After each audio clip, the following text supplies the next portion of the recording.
दोस्तों, गुनाहों के देवता के पिछले भाग में आपने सुना चंदर और पम्मी साथ में सिनेमा देखने जाते हैं और बातों बातों में पम्मी कुछ ऐसा कहती है कि चंदर को असहज महसूस होता है। अब आगे। रात भर चंदर को ठीक से नींद नहीं आई। अब गर्मी काफी पड़ने लगी थी।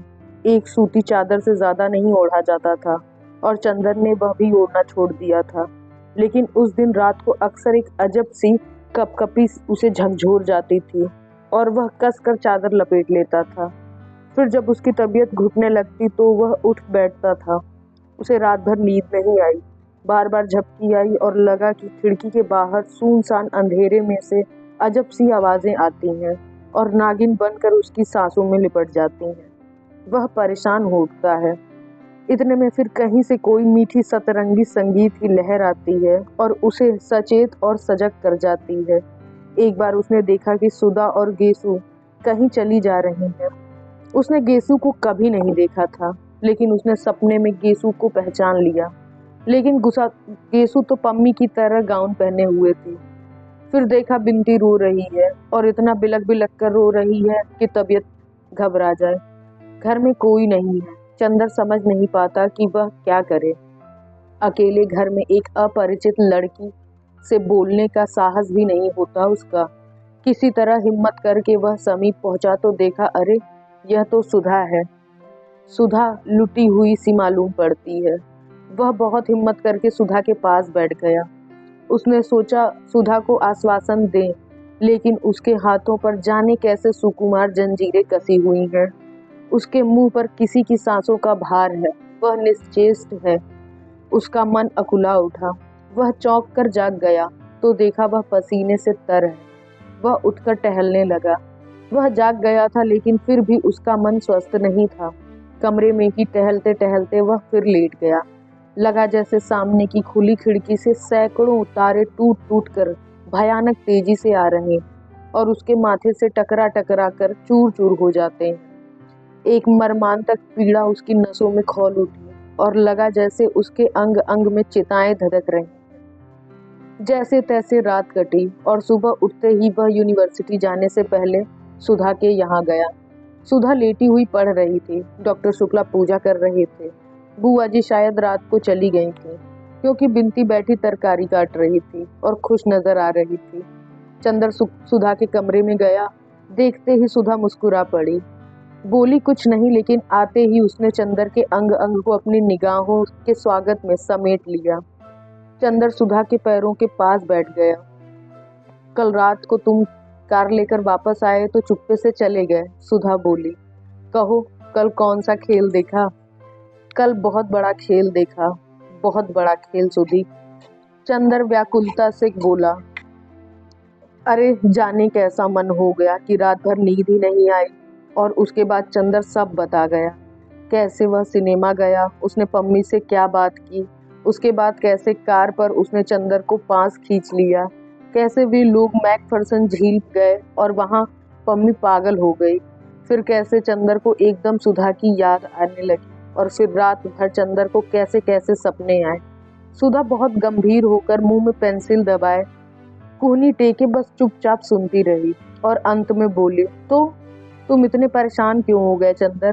उसने तो अच्छी ही बात कही थी। यह तो अच्छा ही है कि ये सब जिसे तुम सेक्स कहते हो यह संबंधों में ना आए। उसमें क्या बुराई है? क्या तुम चाहते हो कि सेक्स आए? कभी नहीं। तुम मुझे अभी तक नहीं समझ पाई। तो ठीक है, तुम भी नहीं चाहते कि सेक्स आए और वह भी नहीं चाहती कि सेक्स आए, तो झगड़ा क्या है? क्यों तुम उदास क्यों हो इतने? सुधा बोली बड़े अचरज से। लेकिन उसका व्यवहार कैसा है? चंदर ने सुधा से कहा। ठीक तो है। उसने बता दिया तुम्हें कि इतना अंतर होना चाहिए। समझ गए? तुम लालची आदमी, चाहते होगे यह भी अंतर न रहे, इसलिए तुम उदास हो गए। छी। होठों में मुस्कुराहट और आंखों में शरारत की झलक छिपाते हुए सुधा बोली। तुम तो मजाक करने लगी, चंदर बोला। सुधा सिर्फ चंदर की ओर देखकर मुस्कुराती रही। चंदर सामने लगी हुई तस्वीर की ओर देखता रहा। फिर उसने सुधा के कबूतरों जैसे उजले मासूम नन्हे पैर अपने हाथ में ले लिए और भर्राई हुई आवाज में बोला, सुधा तुम कभी हम पर विश्वास न हार बैठना। सुधा ने किताब बंद करके रख दी और उठकर बैठ गई। उसने चंदर के दोनों हाथ अपने हाथों में लेकर कहा, पागल कहीं के, हमें कहते हो अभी सुधा में बचपन है और तुम में क्या है। वाह रे छुई मुई के फूल, किसी ने हाथ पकड़ लिया, किसी ने बदन छू लिया तो घबरा गए। तुमसे अच्छी लड़कियां होती हैं। सुधा ने उसके दोनों हाथ झकझोरते हुए कहा, नहीं सुधी, तुम नहीं समझती। मेरी जिंदगी में एक ही विश्वास की चट्टान है, वह हो तुम। मैं जानता हूँ कि कितने ही जल प्रलय हो, लेकिन तुम्हारे सहारे मैं हमेशा ऊपर रहूंगा। तुम मुझे डूबने नहीं दोगी। तुम्हारे ही सहारे मैं लहरों में खेल भी सकता हूँ, लेकिन तुम्हारा विश्वास अगर कभी हिला तो मैं किन अंधेरी गहराइयों में डूब जाऊंगा, यह कभी मैं सोच नहीं पाता। चंदर ने बड़े कातर स्वर में कहा। सुधा बहुत गंभीर हो गए। क्षण भर वह चंदर के चेहरे की ओर देखती रही, फिर चंदर के माथे पर झूलती हुई एक लट को ठीक करती हुई बोली, चंदर, और मैं किसके विश्वास पर चल रही हूँ, बोलो। लेकिन मैंने तो कभी नहीं कहा कि चंदर अपना विश्वास मत हारना। और क्या कहूँ, मुझे अपने चंदर पर पूरा विश्वास है, मरते दम तक विश्वास रहेगा। फिर तुम्हारा मन इतना डगमगा क्यों गया? बुरी बात है ना? चंदर ने सुधा के कंधे पर अपना सिर रख दिया। सुधा ने उसका हाथ लेकर कहा, लाओ, यहाँ छुआ था पम्मी ने तुम्हें, और उसका हाथ होठों तक ले गई। चंदर कांप गया। आज सुधा को यह क्या हो गया है? लेकिन होठों तक हाथ ले जाकर झाड़ने फूकने वालों की तरह सुधा ने फूंक कर कहा, जाओ, तुम्हारे हाथ से पम्मी के स्पर्श का जहर उतर गया। अब तो ठीक हो गए, पवित्र हो गए, छू मंतर। चंदर हंस पड़ा। उसका मन शांत हो गया। सुधा में जादू था, सच में जादू था। बिनती चाय ले आई, 2 प्याले। सुधा बोली, अपने लिए भी लाओ। बिनती ने सिर हिलाया। सुधा ने चंदर की ओर देखकर कहा, ये पगली जाने क्यों तुमसे झेपती है। झेपती कहाँ हूँ, बिनती ने प्रतिवाद किया और प्याला भी ले आई और जमीन पर बैठ गई। सुधा ने प्याला मुंह से लगाया और बोली, चंदर, तुमने पम्मी को गलत समझा है। पम्मी बहुत अच्छी लड़की है, तुमसे बड़ी भी है और तुमसे ज्यादा समझदार, और उसी तरह व्यवहार भी करती है। तुम अगर कुछ सोचते हो तो गलत सोचते हो। मेरा मतलब समझ गए ना? जी हाँ गुरुआनी जी, अच्छी तरह से, चंदर ने हाथ जोड़कर विनम्रता से कहा। बिनती हंस पड़ी और उसकी चाय छलक गई। नीचे रखी हुई चंदर की जरीदार पेशावरी सैंडल भीग गई।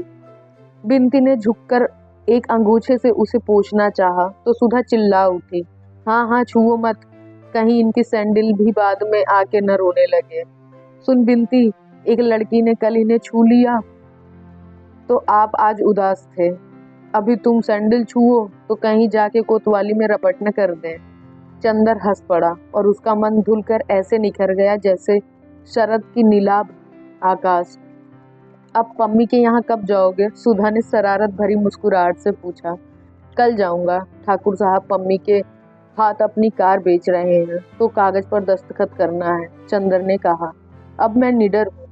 कहो बिनती, तुम्हारे ससुर का क्या कोई खत नहीं आया? बिनती झेप गई। चंदर चल दिया।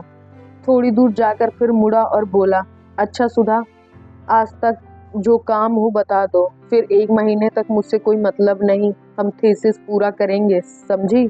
समझे, हाथ पटककर सुधा बोली। सचमुच 1.5 महीने तक चंदर को होश नहीं रहा कि क्या हो रहा है। बिसरिया रोज सुधा और बिनती को पढ़ाने आता रहा। सुधा और बिनती दोनों ही का इम्तिहान खत्म हो गया। पम्मी 2 बार सुधा और चंदर से मिलने आई, लेकिन चंदर एक बार भी उसके यहाँ नहीं गया। मिश्रा का एक खत बरेली से आया, लेकिन चंदर ने उसका भी जवाब नहीं दिया। डॉक्टर साहब ने अपनी पुस्तक के 2 अध्याय लिख डाले, लेकिन उसने एक दिन भी बहस नहीं की। बिनती उसे बराबर चाय, दूध, नाश्ता, शरबत और खरबूजा देती रही, लेकिन चंदर ने एक बार भी उसके ससुर का नाम लेकर नहीं चढ़ाया। सुधा क्या करती है, कहाँ जाती है, चंदर से क्या कहती है, चंदर को कोई होश नहीं। बस उसका पेन, उसके कागज, स्टडी रूम की मेज, और चंदर है कि आखिर थीसिस पूरी करके ही माना। 7 मई को जब उसने थीसिस का आखिरी पन्ना लिखकर पूरा किया और संतोष की सांस ली तो देखा कि शाम के 5 बजे हैं। साइबान में अभी पर्दा पड़ा है, लेकिन धूप उतार पर है और लू बंद हो गई। उसकी कुर्सी के पीछे एक चटाई बिछाए हुए सुधा बैठी है। युगों का अध पड़ा हुआ उपन्यास बगल में खुला हुआ औंधा पड़ा है और आप चंदर की एक मोटी सी इकोनॉमिक्स की किताब खोले उस पर कलम से कुछ गोदागादी कर रही है। सुधा एक गहरी सांस लेकर अंगड़ाई लेते हुए चंदर से कही, लो आज आखिरकार जान छूटी। बस अब 2-3 महीने में माँ बदौलत डॉक्टर बन जाएंगे। सुधा अपने कार्य में व्यस्त। चंदर ने क्या कहा यह सुनकर भी गुम। चंदर ने हाथ बढ़ाकर चोटी झटक दी। हाय रे, हमें नहीं अच्छा लगता चंदर। सुधा बिगड़कर बोली, तुम्हारे काम के बीच में कोई बोलता है तो बिगड़ जाते हो, और हमारा काम थोड़े ही महत्वपूर्ण है। कहकर सुधा फिर पेन लेकर गोदने लगी। आखिर कौन सा उपनिषद लिख रही हैं आप, जरा देखें तो। चंदर ने किताब खींच ली। टाजिक की इकोनॉमिक्स की किताब में एक पूरे पन्ने पर सुधा ने एक बिल्ली बनाई थी, और अगर निगाह जरा चूक जाए तो आप कह नहीं सकते थे कि यह 84 लाख योनियों में से किस योनि का जीव है। लेकिन चूंकि सुधा कह रही है कि यह बिल्ली है, इसलिए मानना होगा कि यह बिल्ली ही है। चंदर ने सुधा की बांह पकड़कर कहा, उठ आलसी कहीं की, चल उठा ये पोथा, चल के पापा के पैर छुआएं। सुधा चुपचाप उठी और आज्ञाकारी लड़की की तरह मोटी फाइल उठा ली। दरवाजे तक पहुंचकर रुक गई और चंदर के कंधे पर फाइलें टिकाकर बोली, ए चंदर, तो सच्ची अब तुम डॉक्टर हो जाओगे, और क्या।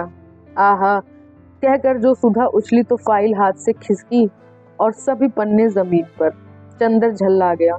उसने गुस्से से लाल होकर एक घूसा सुधा को मार दिया। अरे राम रे, सुधा ने पीठ सीधी करते हुए कहा, बड़े परोपकारी हो डॉक्टर चंदर कपूर। हमें बिना थीसिस लिखे डिग्री दे दी, लेकिन बहुत जोर की थी। चंदर हंस पड़ा। खैर, दोनों पापा के पास गए। वे भी लिखकर ही उठे थे और शरबत पी रहे थे। चंदर ने जाकर कहा, पूरी हो गई, और झुककर पैर छू लिए। उन्होंने चंदर को सीने से लगाकर कहा, बस बेटा, अब तुम्हारी तपस्या पूरी हो गई। अब जुलाई से यूनिवर्सिटी में जरूर आ जाओगे तुम। सुधा ने पोथा कोच पर रख दिया और अपने पैर बढ़ाकर खड़ी हो गई। ये क्या पापा? पापा ने पूछा।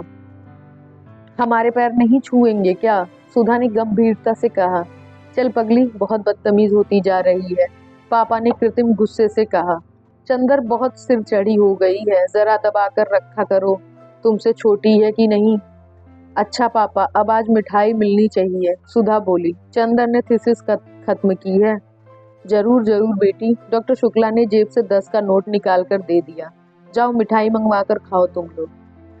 सुधा हाथ में नोट लिए उछलते हुए स्टडी रूम में आई। पीछे पीछे चंदर।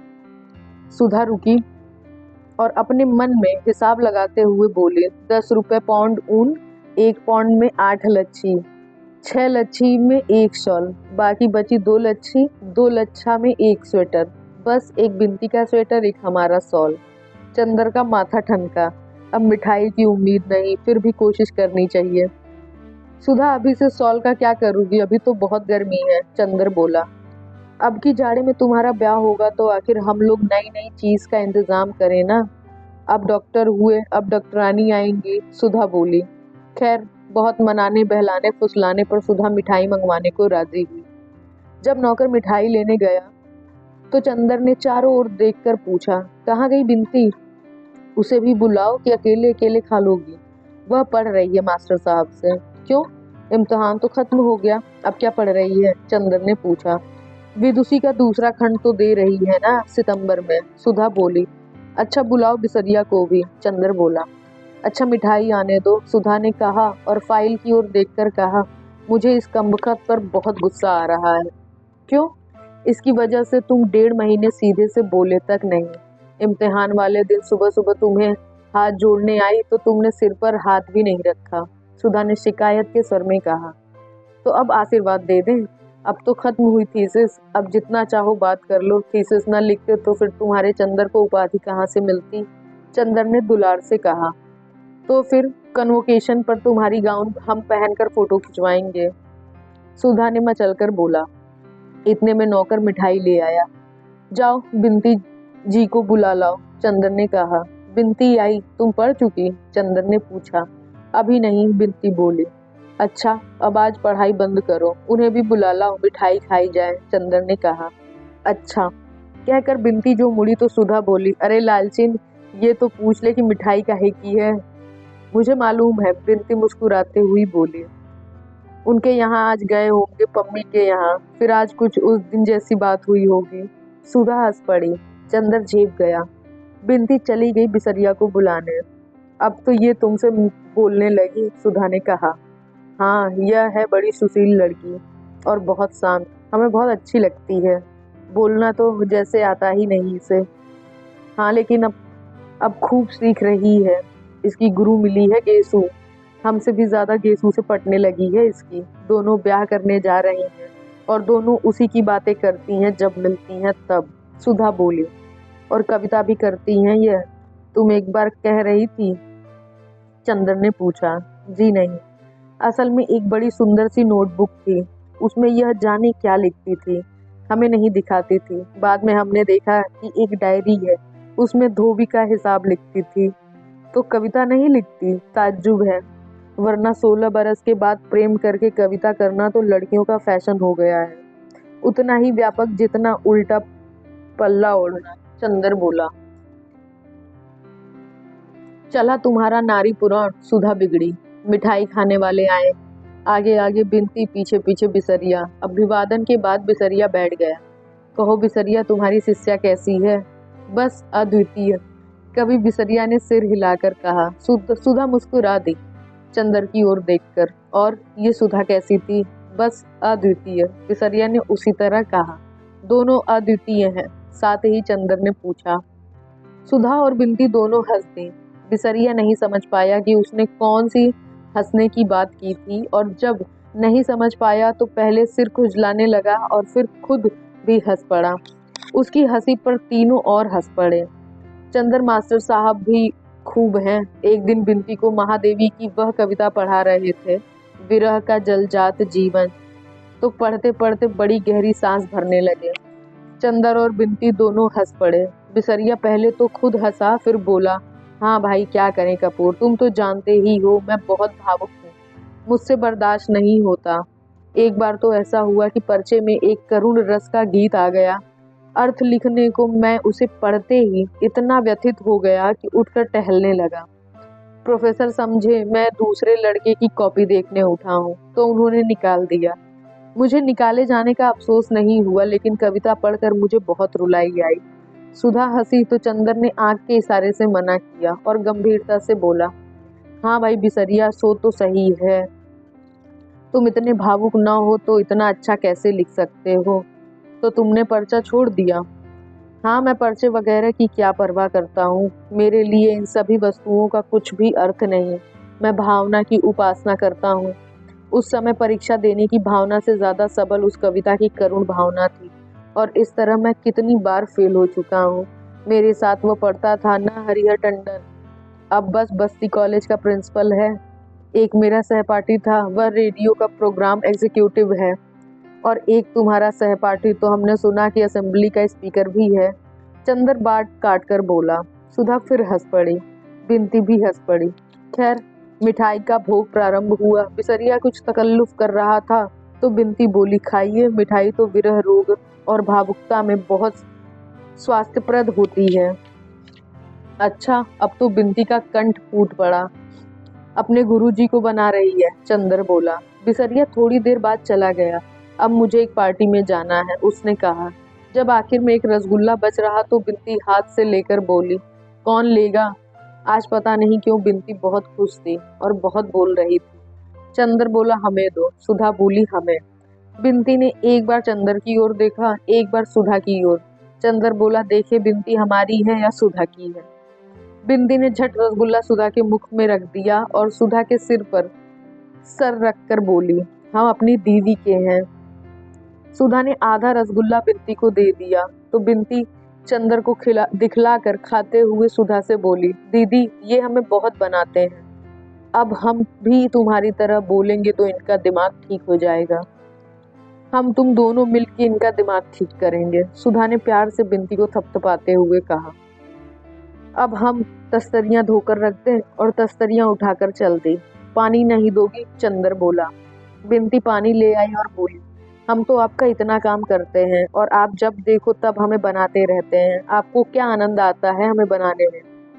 चंदर ने पल भर बिंती की ओर देखा और बोला, असल में बनने के बाद जब तुम झेप जाती हो तो हाँ, ऐसे ही।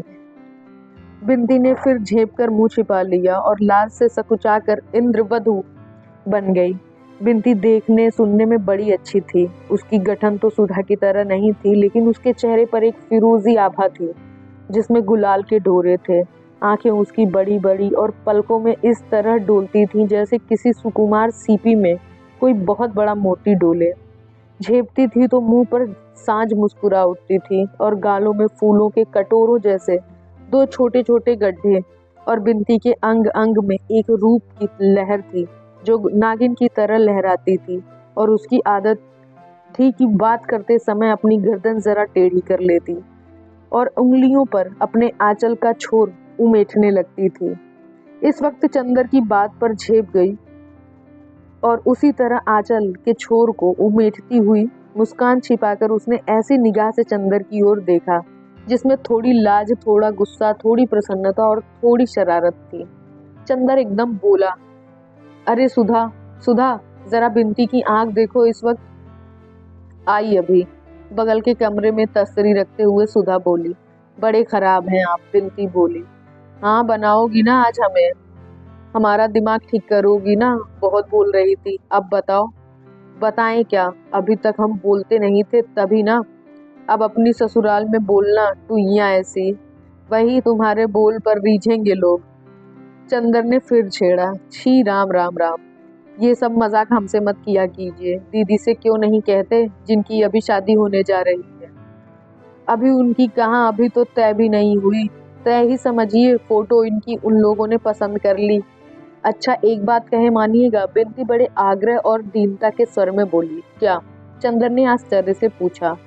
बिंती आज सहसा कितना बोलने लगी है। बिंती बोली, नीचे जमीन की ओर देखती हुई, आप हमसे ब्याह के बारे में मजाक न किया कीजिए, हमें अच्छा नहीं लगता।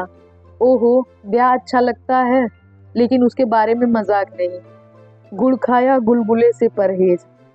हाँ, यही तो बात है। बिंती सहसा गंभीर हो गई। आप समझते होंगे कि मैं ब्याह के लिए उत्सुक हूँ। दीदी भी समझती हैं, लेकिन मेरा ही दिल जानता है कि ब्याह की बात सुनकर मुझे कैसा लगने लगता है। लेकिन फिर भी मैंने ब्याह करने से इनकार नहीं किया। खुद दौड़ दौड़ कर उस दिन दुबे जी की सेवा में लगी रही, इसलिए कि आप देख चुके हैं कि माँ का व्यवहार मुझसे कैसा है। आप यहाँ इस परिवार को देखकर समझ नहीं सकते कि मैं वहाँ कैसे रहती हूँ, कैसे माँ जी की बातें बर्दाश्त करती हूँ। वह नरक है मेरे लिए। माँ की गोद नरक है और मैं किसी तरह निकल भागना चाहती हूँ। कुछ चैन तो मिलेगा। बिंती की आंखों में आंसू आ गए और सिसकती हुई बोली, लेकिन आप या दीदी जब यह कहते हैं तो मुझे लगता है कि मैं कितनी नीच हूँ, कितनी पतित हूँ कि खुद अपने ब्याह के लिए व्याकुल हूँ। लेकिन आप ना कहा करें तो अच्छा है। बिंती को आंसुओं का तार बच गया था। सुधा बगल के कमरे में सब कुछ सुन रही थी। आई और चंदर से बोली, बहुत बुरी बात है चंदर। बिंती क्यों रो रही हो रानी? बुआ का स्वभाव ऐसा ही है, उससे हमेशा अपना दिल दुखाने से क्या लाभ मिलेगा। और पास जाकर उसको छाती से लगाकर सुधा बोली, मेरी राज दुलारी, अब रोना मत। अच्छा, हम लोग कभी मजाक नहीं करेंगे, बस अब चुप हो जाओ। रानी बिटिया की तरह जाओ, मुंह धो आओ। बिंती चली गई। चंदर लज्जित सा बैठा था। लो, अब तुम्हें भी रुलाई आ रही है क्या? सुधा ने बहुत दुलार से कहा, तुम उससे ससुराल का मजाक मत किया करो। वह बहुत दुखी है और बहुत कदर करती है तुम्हारी। और किसी की मजाक की बात और है, हम या तुम कहते हैं तो उसे लग जाता है। अच्छा, वो कह रही थी तुम्हारी फोटो उन लोगों ने पसंद कर ली है। चंदर ने बात बदलने के ख्याल से कहा, और क्या, कोई हमारी शक्ल तुम्हारी तरह है कि लोग नापसंद कर दें? सुधा अकड़कर बोली, नहीं, सच सच बताओ। चंदर ने पूछा। अरे जी, लापरवाही से मुंह बिचकाकर सुधा बोली, उनके पसंद करने से क्या होता है, मैं ब्याह व्याह नहीं करूंगी। तुम इस फेर में न रहना कि हमें निकाल दोगे यहाँ से। इतने में बिंती आ गई। वह भी उदास थी। सुधा उठी और बिंती को पकड़ लाई और ढकेल कर चंदर के बगल में बिठा दिया। लो चंदर, अब इसे दुलार कर लो तो अभी गुरगुराने लगे, बिल्ली कहीं की। सुधा ने उसे हल्की सी चपत मारकर कहा, बिंती का मुंह अपनी हथेलियों में लेकर अपने मुंह के पास लाकर आंखों में आंखें डालकर कहा, पगली कहीं की, आंसू का खजाना लुटाती फिरती है। चंदर, डॉक्टर शुक्ला ने पुकारा और चंदर उठकर चला गया। दोस्तों, आगे की कहानी सुनने के लिए बने रहिए हमारे चैनल सीक्रेट स्टोरी के साथ और हमें कमेंट करके बताइए उन किताबों के नाम जो आप सुनना चाहते हैं।